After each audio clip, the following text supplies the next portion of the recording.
একটা নতুন সকাল আর নতুন জার্নি শুরু করলাম আপনাদেরকে সাথে নিয়ে। Hello friends, good morning, welcome back to my channel Shovanish world. আজ হচ্ছে মঙ্গলবার আর আজকে হচ্ছে 26শে ডিসেম্বর। এখন বাজে সকাল 7:20 মতো। তো রেডি হয়ে গেছি, স্নান করে ফ্রেশ হয়ে রেডি হয়ে গেছি। এখন আজকে বেরিয়ে যাব। আজকে প্রথমে যাচ্ছি একটু দক্ষিণেশ্বর। তো ওখানে মায়ের মন্দিরে দর্শন করে বেলুড় মঠ যাওয়ার ইচ্ছে রয়েছে ফেরিঘাট ধরে। তো দেখা যাক কতটা কী হয়, আপনারা সঙ্গে থাকুন। অবশ্যই সমস্ত আপডেট আমি শেয়ার করতে থাকবো। চলুন তাহলে আমাদের সাথে আপনারাও চলুন দক্ষিণেশ্বরে মায়ের মন্দিরে দর্শন করার জন্য। এই যে এটা হচ্ছে আমাদের দুজনের ফুল লুক, প্রপার রেডি হয়ে গেছি দুজনে। এখন বেরিয়ে পড়বো। এখন বাজে 7:45 মতো। তো আমরা এখন বেরিয়ে পড়ছি। আমি তো হাঁটতে শুরু করেছি আর মিস্টার ঘোষ দিকে রুমের চাবি দিয়ে দিচ্ছে। ব্যাস হয়ে গেছে। চলুন এবার যাওয়া যাক। এখানে কিছু দেখা রয়েছে জিনিস, তো সেগুলোই দেখার চেষ্টা করছি। তো দেখা যাক আজকে কতটা হয়। তো এই যে আমাদের লিফটও চলে এসেছে। এখন লিফট ধরে গ্রাউন্ড ফ্লোরে যাব। আমরা এখন হাঁটছি। হাঁটতে হাঁটতে আমরা মেট্রো করবো।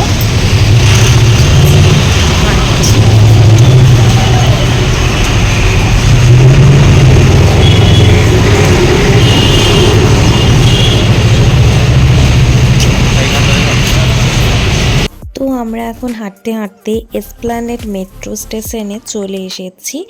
এখন গ্রাউন্ডে গিয়ে আমরা স্টেশন প্ল্যাটফর্মে গিয়ে টিকিট কেটে নেব দক্ষিণেশ্বরের জন্য। তো মেট্রো রয়েছে দক্ষিণেশ্বর যাওয়ার জন্য এখান থেকে। তো আমাদের মেট্রোর সময় হচ্ছে 7:56 মেবি।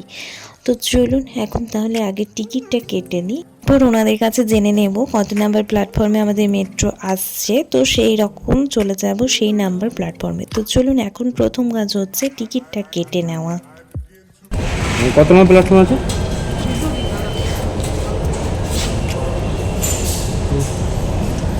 কত নম্বর আছে দক্ষিণেশ্বর?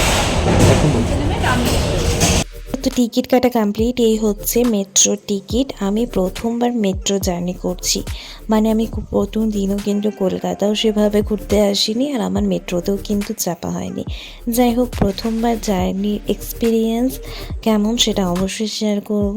তবে তার আগে আমরা প্ল্যাটফর্মে চলে এলাম। উনি বললেন প্ল্যাটফর্ম নাম্বার 1-এ আসছে মেট্রো।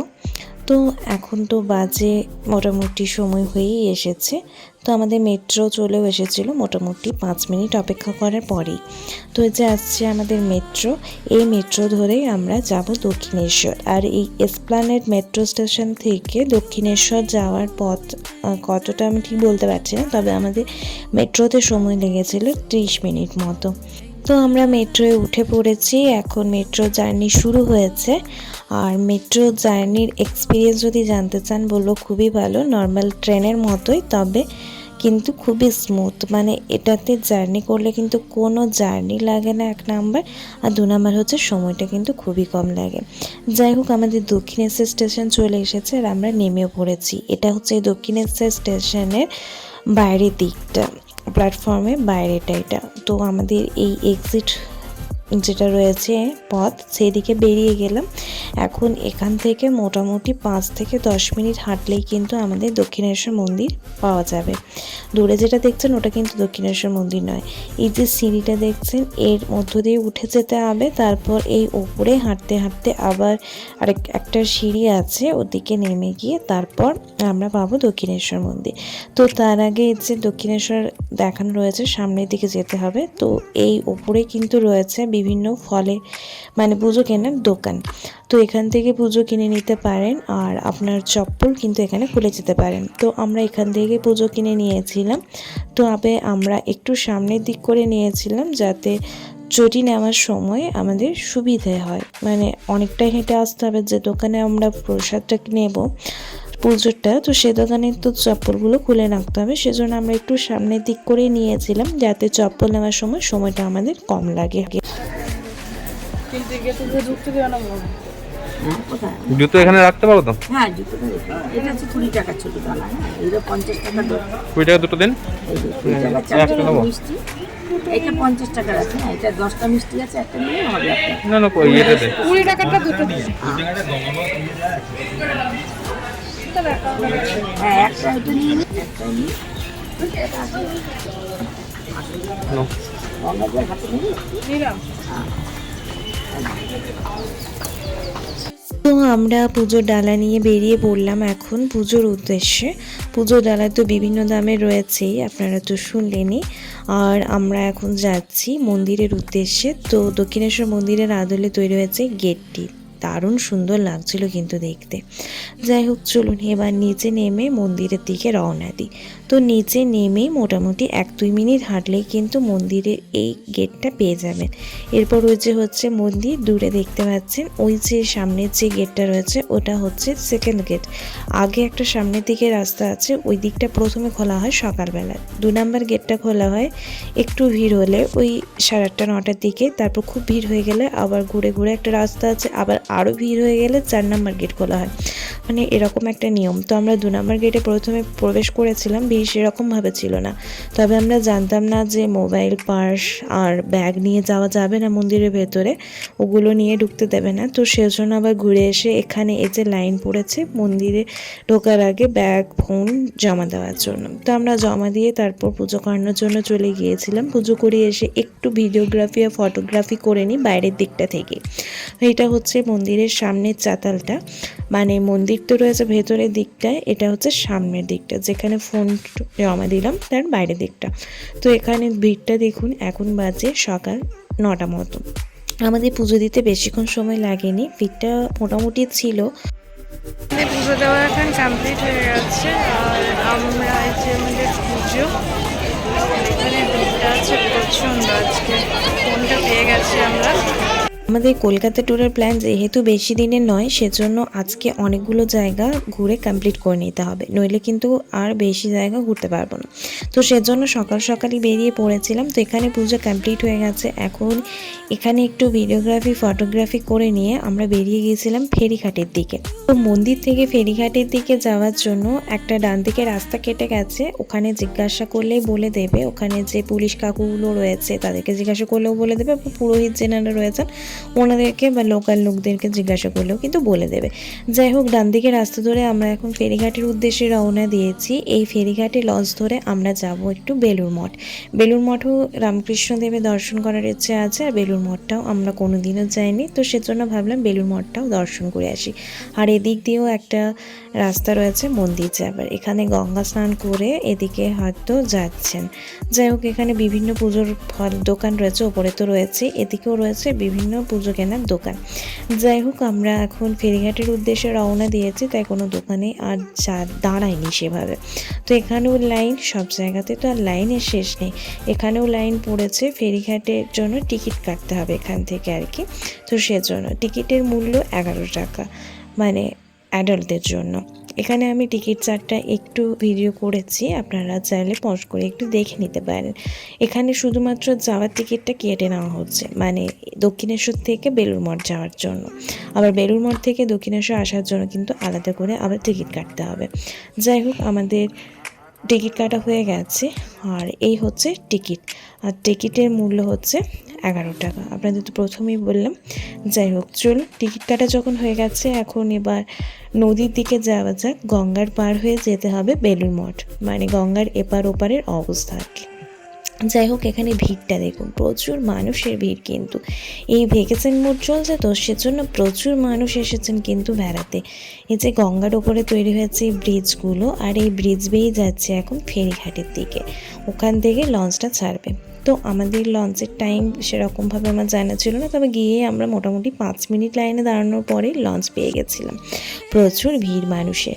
যাই হোক, এখানে আমরা এখন যাত্রা শুরু করেছি। এই যে হচ্ছে ব্রিজটা, আর ব্রিজের তলা হয়ে পেরিয়ে যেতে হবে আমাদের ফেরিঘাট থেকে, মানে দক্ষিণেশ্বরের ফেরিঘাট থেকে বেলুড় মঠের যে ফেরিঘাট রয়েছে সেখানে যাওয়ার সময় হচ্ছে 10 থেকে 15 মিনিট মতো, বেশি সময় লাগে না। লঞ্চ তো খুবই আস্তে আস্তে যায়, সেজন্য সময়টা ওই 10 থেকে 15 মিনিট মতো লাগছে আর কি। যাই হোক, তো আমরা এখন বেরিয়ে পড়েছি বেলুড় মঠ যাওয়ার উদ্দেশ্যে। এখানে ভিড়টা দেখুন, পুরো একদম লোকারণ্য যাকে বলে। যাই হোক, চলুন এখন বেলুড় মঠে গিয়ে কথা হচ্ছে। এখন এই বাইরের প্রকৃতি দেখতে দেখতে আর গঙ্গার তীরে যাওয়ার যে আনন্দ বা যে মানে কি বলবো ফিলিংস, সেটা একটু উপভোগ করা যায়। আর তার সাথে তো লোকের চেঁচামেচি তো রয়েছে। এত লোকের সাথে জার্নি করা মানে মাথা খারাপ ব্যাপার। কত মানুষ যে কত ধরনের হয় সেটা বাইরে না গেলে কিন্তু বোঝাই যায় না। আর এই যে গঙ্গার মাঝপাড় থেকে মন্দিরটা কি দারুণ লাগছে না, অসম্ভব ভালো লাগছে দেখতে। এটা ক্যামেরায় তুললে আরও ভালো আসতো, ফোনে অত ভালো বোঝা যাচ্ছে না। চলুন, গল্প করতে করতে চলে এসেছি বেলুড় মঠের যে ফেরিঘাটটি রয়েছে সেখানে। এখানে আবার নামার সময় মানুষের তাড়াহুড়োর আর শেষ নেই। এত তাড়াহুড়ো করছে যেন ওনারাই আগে দেখবেন। ও বলছে আমি আগে যাব, ও বলছে আমি আগে যাব, এই ব্যাপার। আর এটা হচ্ছে বেলুড় মঠে ফেরিঘাটের যে স্টেশন সেটা। এখান থেকে আবার ব্যাক করার সময় মানে বেলুড় মঠ থেকে দক্ষিণেশ্বর যাওয়ার সময় এখান থেকে আমাদের টিকিট কেটে নিতে হবে। তারপর ফেরিঘাটে লঞ্চ ধরে আমরা দক্ষিণেশ্বর ফিরতে পারবো। আর এই যে বেলুড় মঠ যাওয়ার পথে এই দোকানগুলি রয়েছে, মানে খিদে পেলে খাওয়ার কিন্তু অভাব হবে না যদি পকেটে পয়সা থাকে, এই আর কি। যাই হোক, এখানে বাড়িগুলো কিন্তু খুবই সুন্দর, ভালো লাগলো দেখতে। চলে এসেছি বেলুড় মঠ। ফেরিঘাট থেকে বেলুড় মঠ আসতে মোটামুটি ওই 5 থেকে 8 মিনিট মতো সময় লাগলো পায়ে হেঁটে। বেলুড় মঠে ভিডিওগ্রাফি অ্যালাউড ছিল না সেভাবে, তো সেজন্য একটু লুকিয়ে লুকিয়ে ভিডিও করতে হলো। তবে ভেতরে স্ট্রিক্টভাবে কিন্তু বন্ধ করা আছে ভিডিওগ্রাফি, সেজন্য ভেতরের কোনো ভিডিও ক্লিপ আমি শেয়ার করতে পারছি না। আর যাই হোক, বেলুড় মঠটা বাইরে থেকে দেখতে কিন্তু খুবই সুন্দর। ভেতরে একটা রামকৃষ্ণ দেবের মূর্তি রয়েছে, আর ওটার সময় খোলা হচ্ছে 11:30 থেকে 12টার মধ্যে। যাই হোক, আমরা এরপর এই যে আম গাছটি দেখছি, এটা হচ্ছে স্বামী বিবেকানন্দের সময়ের আম গাছ। মানে জায়গাটা যখন কেনা হয়েছিল তার আগে থেকে ছিল কথিত আছে। যাই হোক, ওখানে যে লেখা রয়েছে ওই লেখাটা আপনারা পজ করে পড়ে নিতে পারেন। আর এটা হচ্ছে বেলুড় মঠের পেছনের দিকটা। যাই হোক, আর ওই যে আমাদের ওপরে মানে বেলুড় মঠে যেখানে যে ঘরটিতে স্বামী বিবেকানন্দ থাকতেন সেই ঘরটিও আমরা দেখেছি, আর ওনার ব্যবহৃত কিছু জিনিসও আমরা দেখেছি। তবে সেগুলোর ভিডিওগ্রাফি কিন্তু অ্যালাউড নয়, তাই কিন্তু আমি শেয়ার করতে পারলাম না। আর এই হচ্ছে গঙ্গার তীর। এখন আমরা প্রসাদের জন্য টিকিট কেটে নিয়েছি, আর এখানে প্রসাদ খাওয়ার জন্য আমরা এখন রওনা দিয়েছি। তবে প্রসাদ যেদিকে খাওয়ানো হয় সেদিকে কিন্তু ওয়াশরুম রয়েছে, অসুবিধার কিছু নেই। মানে বয়েজে ওমেন আলাদা, মেন্স আলাদা। যাই হোক, প্রসাদ পেয়ে গেছি। প্রসাদে ছিল খিচুড়ি, চাটনি আর একটা করে লাড্ডু। আর এই প্রসাদের জন্য যে টিকিট কাটতে হচ্ছে সেটার মূল্য কিন্তু কোনো ধার্য মূল্য নেই, মানে যার যা খুশি সেটাই দিতে পারেন, এই আর কি। চলুন, প্রসাদ খাওয়া আমাদের কমপ্লিট হয়ে গেছে। এখন চলে এসেছে আবার ফেরিঘাটের যে স্টেশন রয়েছে সেখানে, মানে এখানে টিকিট কেটে যেতে হবে আমাদের লঞ্চে করে দক্ষিণেশ্বর। আমাদের হাতে বেশি সময় নেই, কারণ এখন অনেকটা বেলা হয়ে গেছে। এখনও আমাদের আরও 2টো জায়গা ঘোরার প্ল্যান রয়েছে, সেজন্য আমরা আর বেশি দেরি করতে পারলাম না। যাই হোক, বেরিয়ে পড়েছি আমরা লঞ্চ ধরে। আর এখানে অনবরত 4টা লঞ্চ কিন্তু যাওয়া আসা করছে। আর ওই যে দূরে যে তীরচিহ্ন দিয়ে আমি দেখালাম মন্দিরটি, ওটা হচ্ছে আগেকার মানে পুরোনো দিনের একটা রাজাদের মন্দির। তো ওই মন্দিরের আদলেই কিন্তু দক্ষিণেশ্বর মন্দিরটি প্রতিষ্ঠা করা হয়েছিল পরে। এটা কিন্তু আমাদের বললেন এই লঞ্চটা যিনি চালাচ্ছিলেন তিনি। যাই হোক, এরপর আমরা আরও 2টো জায়গা গিয়েছিলাম, তবে তার ভিডিও যদি অ্যাড করি ভিডিওটি অনেক বড় হয়ে যাবে, যেটা দেখতে কারোর ভালো লাগবে না আর ধৈর্যও ধরবে না। তাই আজকের ব্লগটি আমি এখানেই শেষ করছি। নেক্সট পার্টটি আমি আগামীকাল খুব তাড়াতাড়ি শেয়ার করার চেষ্টা করব। তো আপনারা ফার্স্ট পার্টটি কেমন লাগলো অবশ্যই জানান, আর নেক্সট পার্টির জন্য আমার চ্যানেলটি সাবস্ক্রাইব করে রাখুন। আজকের ভিডিও কিছু ভালো লেগে থাকলে অবশ্যই একটা লাইক, কমেন্ট আর শেয়ার করে দেবেন। আর আমার চ্যানেলে নতুন হয়ে থাকলে চ্যানেলটি সাবস্ক্রাইব করে পাশে থাকবেন। সবাই ভালো থাকুন, সুস্থ থাকুন, দেখা হচ্ছে খুব তাড়াতাড়ি। ধন্যবাদ।